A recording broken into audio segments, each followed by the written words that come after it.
Assalamualaikum warahmatullahi wabarakatuh. Saya Tarika Laura Nadia dengan NPM 24160 Hubungan Internasional Angkatan 24. Di sini saya akan memaparkan hasil analisis mengenai kebijakan luar negerinya Thailand ini dalam proyek Land Bridge KRA serta bagaimana dampaknya bagi hubungan bilateral Indonesia dan juga Thailand. Jadi, kalau kita ngomongin soal kawasan Asia Tenggara, selama beberapa dekade terakhir ini kan dinamikanya tuh selalu berputar pada potensi geografisnya, juga untuk pertumbuhan ekonomi itu bagaimana. Ditambah kayak dengan segala ketidakpastian global dan semakin bertambahnya persaingan kekuatan di Selat Melaka, itu kan semakin meningkat sekali ya. Dan menariknya, di tengah banyaknya masalah yang terjadi sekarang ini adalah Thailand muncul dengan ambisi mereka, yaitu mereka tuh mereka bahkan sudah membangun proyek yang dinamakan adalah Land Bridge KRA. Ini sebenarnya dari promosiin dari akhir tahun 2023 kemarin. Nah, proyek ini sebenarnya adalah evolusi dari ide lama mereka ini dari abad 17-an, tapi dulu namanya itu adalah KRA Kanal. Bedanya sama sekarang apa? Bedanya sekarang ini adalah di alasan politik domestik mereka dan juga biaya yang akan mereka keluarkan. Jadi Prime Minister mereka, yaitu Srettha Thavisin, itu melakukan perubahan paradigma dari kanal ke jembatan darat atau land bridge tadi, yang akan menghubungkan pelabuhan Ranong di sisi laut Andamannya Thailand dan juga Champon di Teluk Thailand melalui infrastruktur jalanan darat dan juga kereta api. Nah, langkah ini diambil oleh Thailand untuk menempatkan tujuan mereka tuh sebagai pusat global. Sekaligus mereka juga sebenarnya pengen nawarin solusi bagi Selat Melaka yang padat banget, yang mengalami pendangkalan dan punya resiko keamanan maritim sebenarnya. Jadi mereka bangunlah proyek ini. Nah, kalau dilihat secara ekonomi, proyek ini sebenarnya ditargetin bisa naikin PDB-nya Thailand sebesar 1,5% per tahunnya dengan nilai investasi mencapai 35,6 miliar US dollar, sekitar 1 triliun baht. Jadi Thailand ini tuh beneran aktif banget buat ngelakuin diplomasi ekonomi mereka dengan investor global dari Asia Timur sampai Timur Tengah, supaya proyek mereka ini nggak jadi beban tunggal gitu buat APBN negara mereka sendiri. Kalau dari geopolitiknya, tindakan mereka ini dilihat dari kekuatan besar kayak Tiongkok, Amerika Serikat gitu. Sebenarnya ini tuh peluang besar untuk ngasih rute transit alternatif yang lebih efisien dan juga mengurangi ketergantungan di Selat Melaka. Sebenarnya bagus, tapi kalau kita lihat dari perspektifnya realisme neoklasik, si kebijakan Thailand ini justru merupakan respon dari tekanan internasional dan situasi internal yang genting. Jadi mereka ini sebenarnya sadar kalau tanpa inovasi infrastruktur besar-besaran, mereka bisa terpinggirkan secara regional.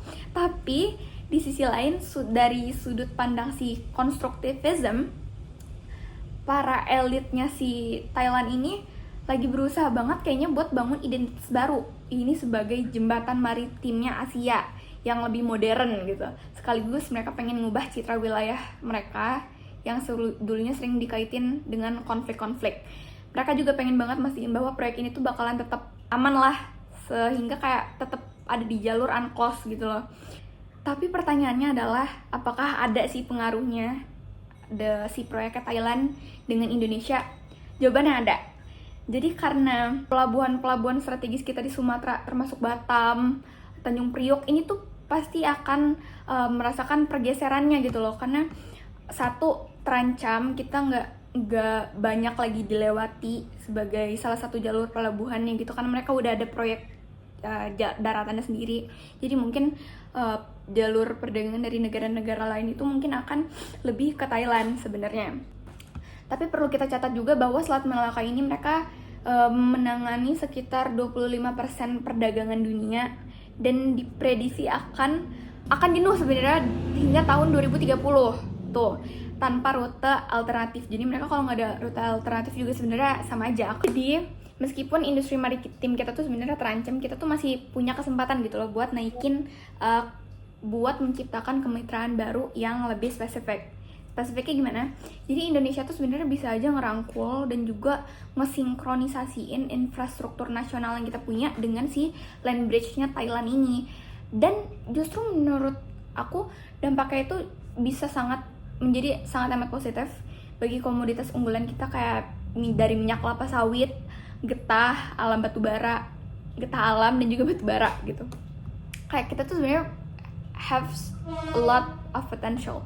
Tapi sebenarnya barang-barang dari wilayah Sumatera juga bisa sampai ke, bahkan bisa sampai ke pasarnya Jepang, Korea, sampai ke Tiongkok dengan ongkos logistik yang mungkin akan lebih murah dengan waktu transit bisa sampai 4 atau 9 harian lebih cepat.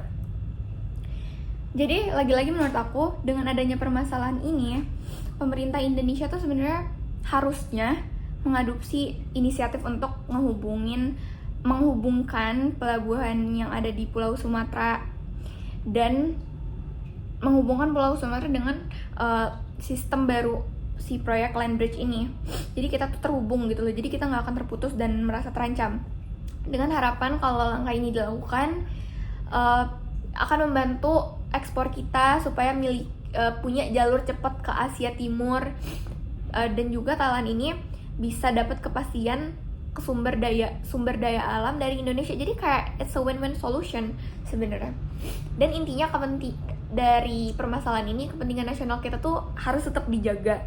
Dan strategi ini sebenarnya solusi yang bagus agar Indonesia dan Thailand itu bisa saling mendapatkan manfaat dan juga kita bisa sama-sama terhindar dari kerugian diplomatik di masa depan. Bagus kan? Sekian presentasi dari saya. Terima kasih. Wassalamualaikum warahmatullahi wabarakatuh.